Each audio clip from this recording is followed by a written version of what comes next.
I am the organizer of the new laboratory for infant research.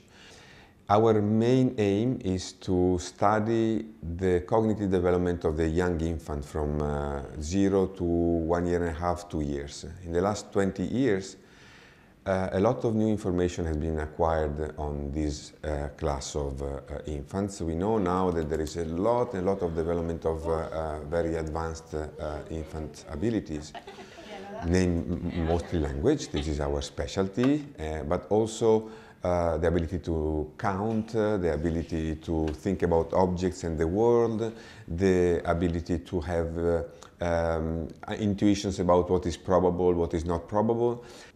Right now we are running a set of experiments.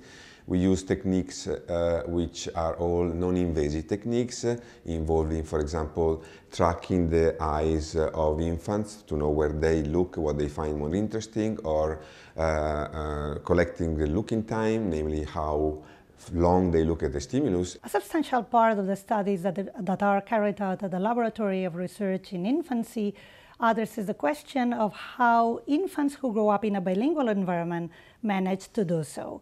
As an example of this case, we could consider a research that we carried out some years ago where we compare babies learning English and babies learning French and English in their capacity to discriminate faces that were speaking either French or English.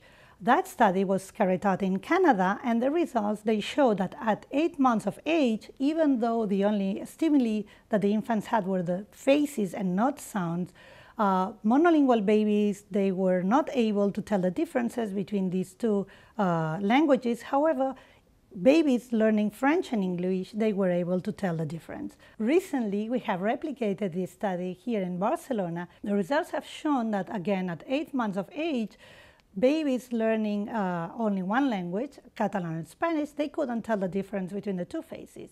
However, not always bilingual babies outperform monolingual ones, and in some cases, the monolinguals are better than the bilinguals.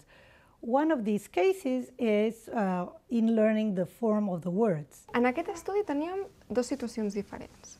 Al principi surt aquest ninotet i obre totes les portes que es troba a l'escena. I després mirem a veure si veuen la diferència amb aquesta escena. Aquesta escena torna a sortir el nino. Ui, has vist el ninotet? Però en comptes d'obrir totes les portes que surten a escena, només n'obre algunes. Aleshores, si ells veuen aquesta diferència, el que faran és que quan surti la situació nova, miraran més estona. Si ells veuen que aquí estaven totes les portes obertes i aquí de cop i volta, ostres, se'n deixa una, doncs miraran més estona perquè és una situació nova. And then later we show two sort of consequence possibility. One is like this, the curtain goes down and two objects shows.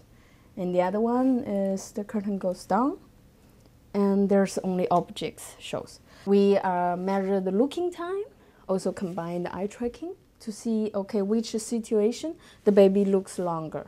Because in the traditional literature, if the baby think it's something strange or interesting or surprise, they will look longer. So we want to try, okay, whether language, especially here if you learn two languages at the same time, you normally use to differentiate two different language input, whether they can help you to develop your cognitive function.